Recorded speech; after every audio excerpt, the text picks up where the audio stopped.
Hello, what's up? Oh, hi, Alyssa. Actually, something really terrible happened. What's so terrible? Aren't you on a business trip right now, Nate? Yeah, I'm on a business trip. But there's been a problem. What happened? Kathy collapsed. What? I met Kathy's eyes. But Kathy. My name is Alyssa, a 32-year-old working homemaker. I was raised by my kind father and mother, growing up freely in the countryside. When I started college, I moved to New York City and began living on my own. I loved the countryside air, but I was also attracted to the many opportunities in the city where I could challenge myself. After graduating from college, I stayed in New York City and got a job. However, the company I joined was a real sweatshop, and it wore me down more than I had expected. Every day was a mountain of work, and I was constantly scolded and belittled by my boss and colleagues. Every morning before going to work, my stomach would hurt.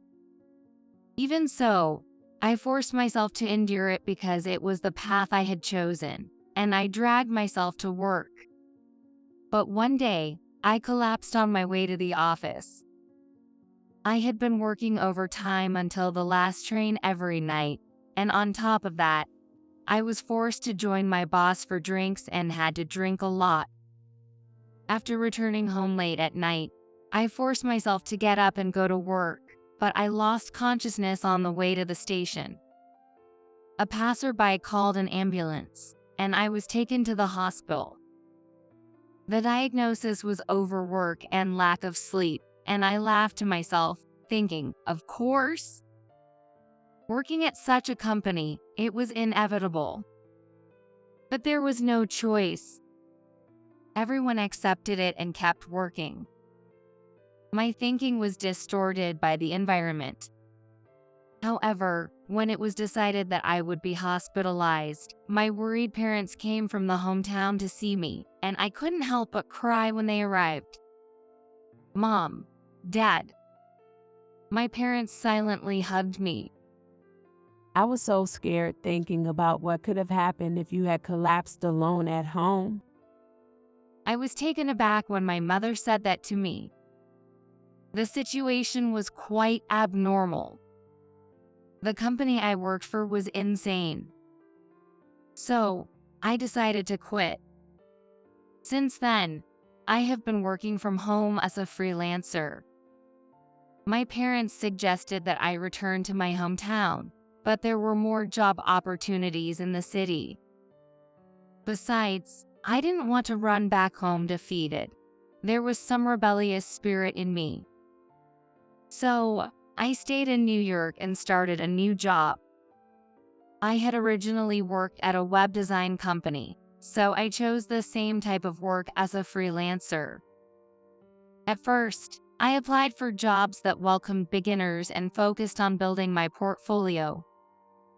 Working alone at home took some getting used to, but I worked hard because it was the path I had chosen.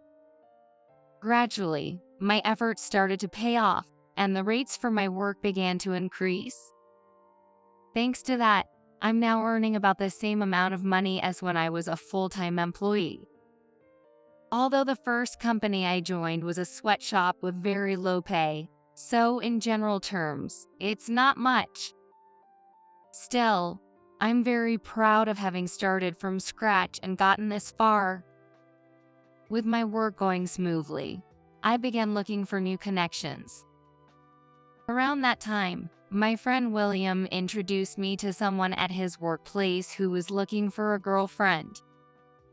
Trusting William, I decided to meet this man without hesitation. That man, Nate, later became my husband. Nate is a sales representative at an IT company, a clean-cut guy with short hair.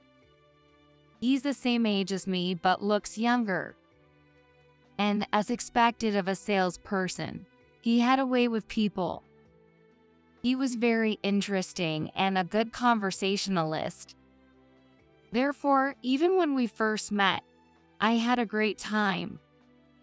I felt attracted to him, and it seemed he was interested in me too. So after a few dates, we started dating. Things are going so well now, something I couldn't have imagined when I was mentally exhausted from working at a toxic company. Nate treated me well, and our time together was always enjoyable.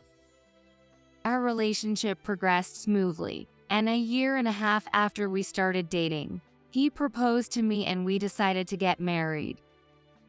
I was so happy to be marrying the man I love that it brought tears to my eyes. I believed that with him, we could build a warm and happy family. And soon we went to greet my parents.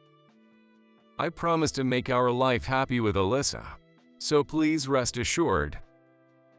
He said this earnestly, and my parents quickly trusted him. It seems like you found a good person. We hope you a happy marriage life with Alyssa. The meeting to announce our engagement went on in a pleasant atmosphere. I was so happy that my parents accepted the person I chose. Next, it was my turn to meet his relatives.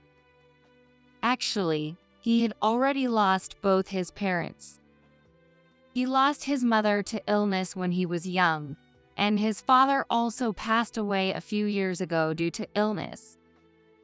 So, his only close relative was his older sister, Kathy. Kathy is 6 years older than me and kind of like a guardian. She's incredibly talented, and I can never measure up to her. I see. She must be an amazing person. I suddenly felt nervous about meeting her. From what I heard, Kathy is a career woman who works very hard. She started her own company in her early 20s and continues to run it successfully, expanding her business rapidly. I had never met someone so impressive, so I was extremely nervous.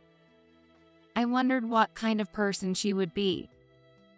As I felt both excitement and anxiety, the day finally came. I heard that Kathy lives in the house she inherited from her late father. I followed Nate to the house. Talking with Nate gradually eased my nervousness, but standing in front of the house's entrance made me tense up again. When he pressed the intercom, the door opened, and Kathy greeted us. "Nice to meet you. My name is Alyssa." Nice to meet you too. I've been looking forward to meeting you today. Please come in. Kathy welcomed us with a very kind smile. She is currently 38 years old, but she looks very youthful and energetic. She had a cool, confident aura, perhaps because she is a business owner. She was stylish and beautiful, so much so that I was mesmerized just by her presence. Kathy guided us to the living room, and we sat across from her at the dining table. Kathy, I want to marry Alyssa.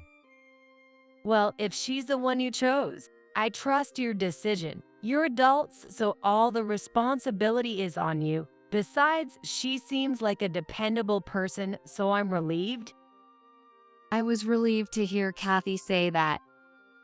This got us the permission to marry. All we had to do now was have the wedding. I thought so, but a little problem arose when we started talking about my job during some small talk afterward. By the way, what kind of work do you do, Alyssa? I work as a freelance web designer. Oh, freelance. Kathy looked at me suspiciously. Are you sure that job is stable? What do you mean by stable? I mean, as a freelancer, isn't there a risk you could lose your job at any time? Well, that's true, but I get work regularly every month, and I make enough to live on. I see. But in this day and age, if you don't have a stable job like a full-time employee, very few people succeed as freelancers. Most people have a main job and do freelance work on the side. Kathy said this with a concerned look on her face. I understand your concerns, but I'm doing my best in my own way, and I'm seeing results. I'm actually quite competitive, and I get passionate about protecting what I need to protect.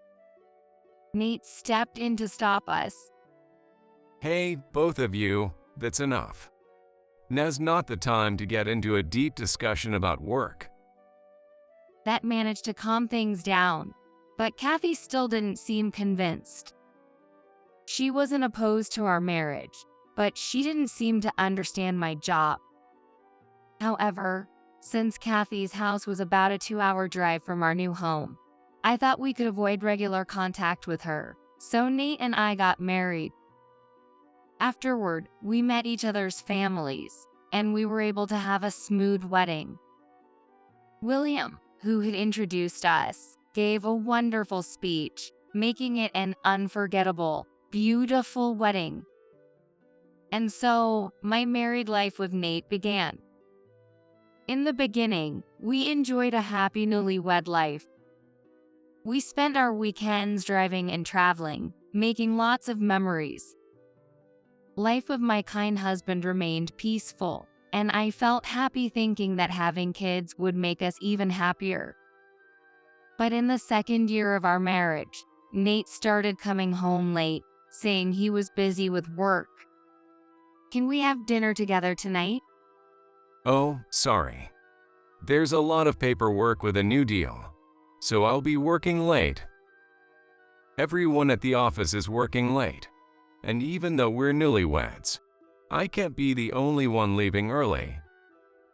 I see. It can't be helped. I felt lonely due to my husband's business, but I didn't want to burden him.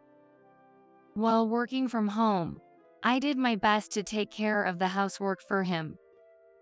Sometimes I met Kathy, and each time she would advise me to become a full-time employee, saying my current job wasn't stable. Every time I visited her house, she would say this, and it started to wear me down mentally. I began to feel uncomfortable around Kathy and eventually consulted my husband about it one day. I think I want to keep my distance from Kathy. I admire her for achieving success through her own efforts, but she seems very strict with those around her. It's tough when she constantly criticizes my job.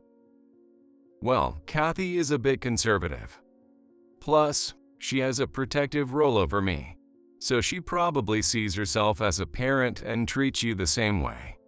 But if it's too much, you don't have to force yourself to get along with her. Thank you. It means a lot to hear you say that. My husband never forced me to get along with Kathy, nor did he push her words on me. It was something I was truly grateful for. 3 months passed by, and I was enjoying my peaceful daily life. However, my husband was still coming home late and seemed busy. Even so, he kept telling me, just a little longer, and things will get easier, so please wait for me. So, I decided to wait for the time we could enjoy a slow meal together again, and focused on my work instead. One day, while working from home, my phone suddenly rang. Looking at the screen, I saw it was Kathy. It had been a while since I last heard from her, so I was surprised. I hesitated about whether to answer, but in the end, I couldn't ignore it and picked up the call. Hello, Kathy, what's up?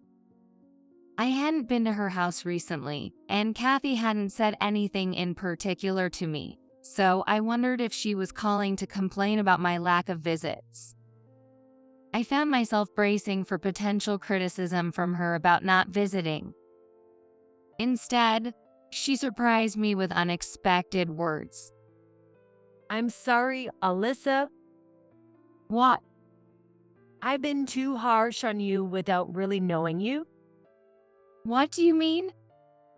Recently, one of my subordinates gave me a list of web designers for a new project, and your name was on it. I saw your portfolio. Alyssa, you've created web pages for various companies, and the quality of each one surprised me. Every single detail was meticulously crafted, and I was moved. Just as Kathy said, I always pay attention to detail when creating web pages, fulfilling my clients' wishes. It seemed like Kathy finally recognized my work. I'm really sorry for everything. My humility, which I believed I still had, seemed to have disappeared somewhere along the way. I deeply regret it and wish I could start over from the day we first met. I now understand your passion for your work. I'm truly sorry for all the unnecessary advice I gave as an amateur. Kathy. I was surprised by her apology, but it made me happy. Being directly acknowledged for my work was truly gratifying. Despite Kathy's previous lack of understanding of my work, I had always respected her personality and her career achievements. Founding a company at a young age and continuing it for over a decade was something I couldn't even imagine. The resolution of our misunderstandings was a very welcome development. And then Kathy invited me to lunch. There's a restaurant I'd like to go to with you. What do you think? You can decline if you don't want, but I'd love to hear more about your work. Thank you for the invitation, Kathy. I'd be happy to join you. So, we decided to have lunch the next day at a restaurant Kathy chose. I wanted to tell my husband about it, but he was busy and had to leave early for a business trip the next morning.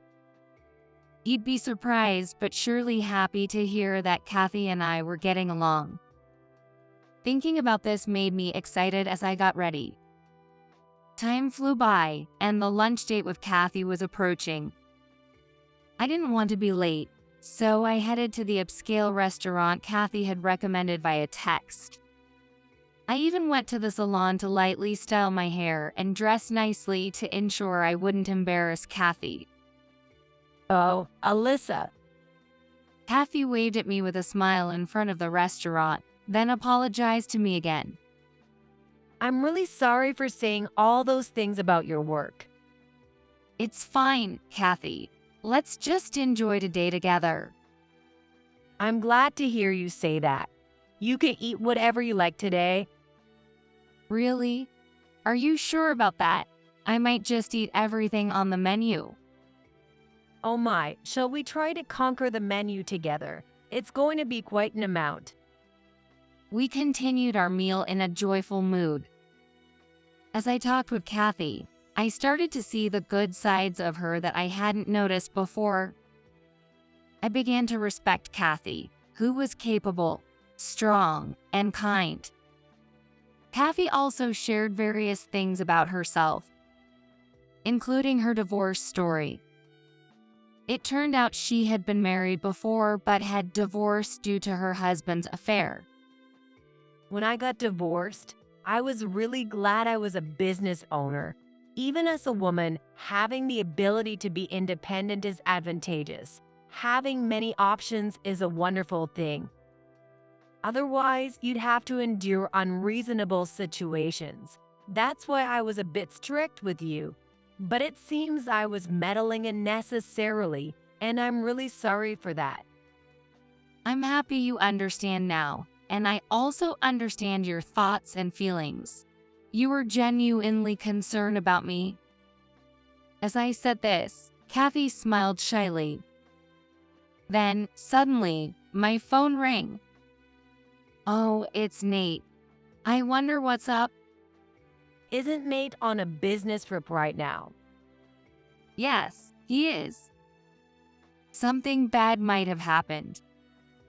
Since we were in a private room, I put it on speaker so Kathy could hear too. Hello, what's wrong? Oh, Alyssa. Something really serious has happened. What's serious? Nate, aren't you on a business trip? Yes, but there's been an issue. What happened? Kathy has collapsed. What? I exchanged glances with Kathy.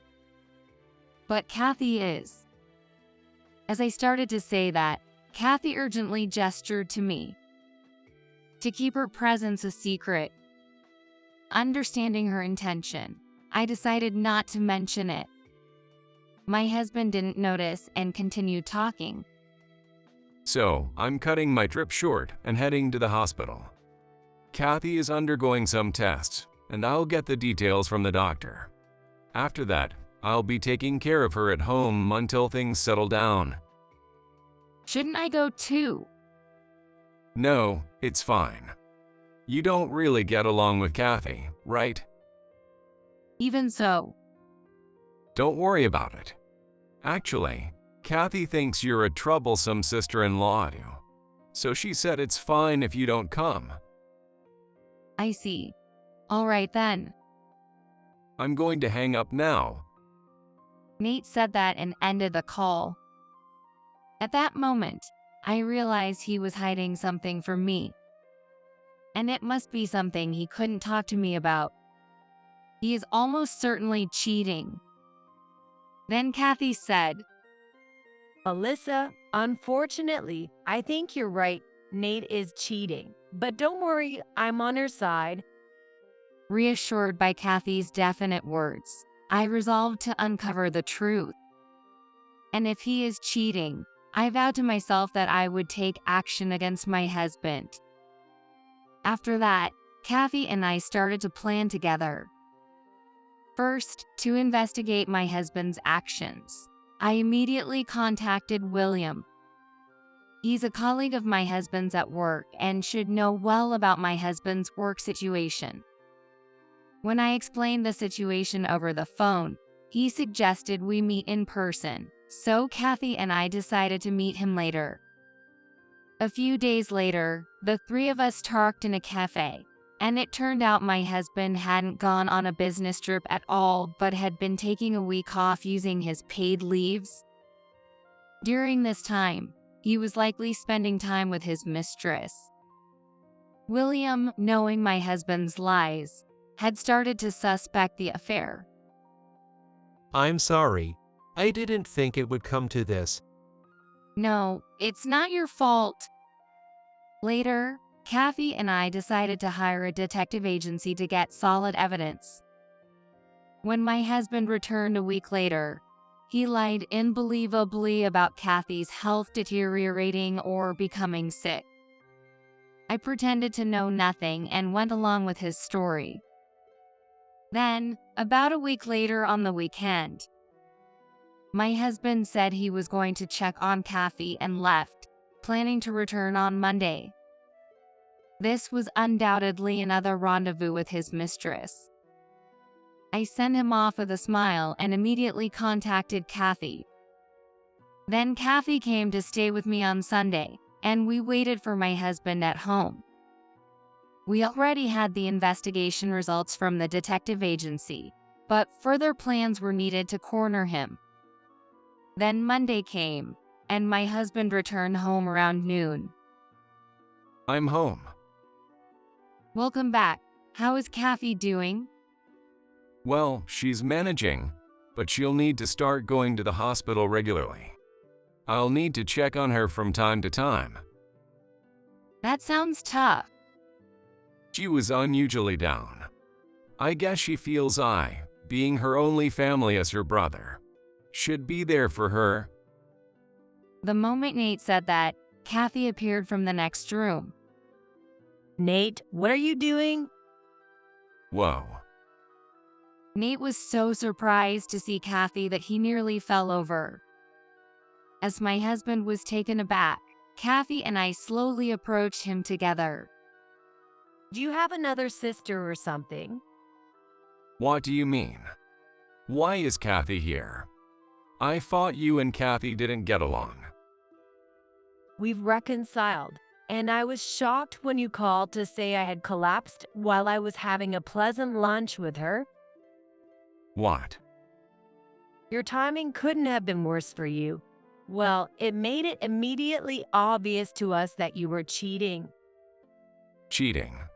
I didn't do anything like that. My husband kept denying it, visibly shaken. That's when I showed him the evidence photos. Here you are leaving your mistress's house and entering a hotel. Along with the overnight trips you lied about, there's no escape for you now. I've also confirmed with William that you lied about being on a business trip and actually took paid leave. Ach. My husband fell silent, unable to argue. You've deceived me, Kathy, and even your colleagues at work. It's despicable. Really? Lying about me being sick to use me as a convenient excuse is unforgivable. You even use your only family as an excuse. I'm disappointed in you. As a sister, I'm embarrassed. My husband collapsed, lost for words. Afterwards, we decided to divorce, and we demanded compensation from my husband and his mistress. With Kathy's support, everything progressed smoothly. It seems Kathy decided to cut ties with Nate after this incident. Originally, she had planned to place him at the top of her company, but that's no longer happening. Moreover, my ex-husband's affair became known at his workplace, and he's been receiving cold stares. He can't quit his job because of the alimony payments, but the harsh treatment from others and the stress have caused him to overeat and gain 66 pounds. Now, he weighs over 198 pounds and looks quite terrible. Nobody would sign a deal with him coming as a salesman. It feels like just a matter of time before he quits. William said. He used to perform decently, but now my ex-husband's performance has plummeted, and he's been demoted and had his salary cut. Well, it's all his own fault, so I feel no sympathy. On the other hand, my career is going well, and I've officially received a request from Kathy's company. Kathy and I have become good friends, but we keep our work and personal lives separate. Kathy has genuinely reviewed the web pages I created without any bias and has given them proper credit. I trust you professionally as well, she said while offering me a new job. As friends, we also regularly go out to eat and even take trips to spa resort together. Although my marriage failed, meeting Kathy has been a truly happy outcome. Going forward, I plan to focus on my work and cherish the relationships with people like Kathy who treat me well.